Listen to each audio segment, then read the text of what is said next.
सरकारजवळ पैसे नाही, सरकार अडचणीत आहे आर्थिक दृष्ट्या, म्हणून आम्ही कर्जमाफी देऊ शकणार नाही असं सरकारमधल्या नेत्यांचं म्हणणं आहे.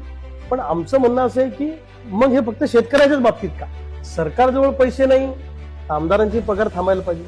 बरोबर. सरकारजवळ पैसे नाही तर मंत्र्यांचे पगार थांबायला पाहिजे. सरकारजवळ पैसे नाही तर मग कर्मचाऱ्यांचे पगार थांबले का? तर प्रायोरिटी सगळ्यांना आहे. आम्ही प्रायोरिटीवर का नाही शेतकरी? आमचं म्हणणं आहे की आमच्यावर झालेलं कर्ज हे आमच्या चुकीमुळे झालेलंच नाहीये, आणि आमच्या चुकीमुळे झालं असतं तर सबंध शेतकऱ्यांवर कर्ज झालं असतं का?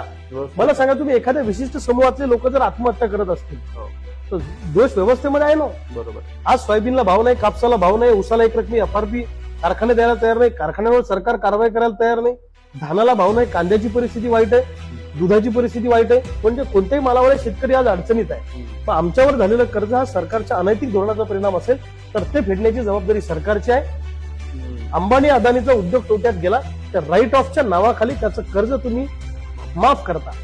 मग जो न्याय उद्योगपतींना लावता मोठ्या, तो न्याय आम्हा छोट्या उद्योजक शेतकऱ्यांना का लावत नाही, हा खरा आमचा प्रश्न आहे.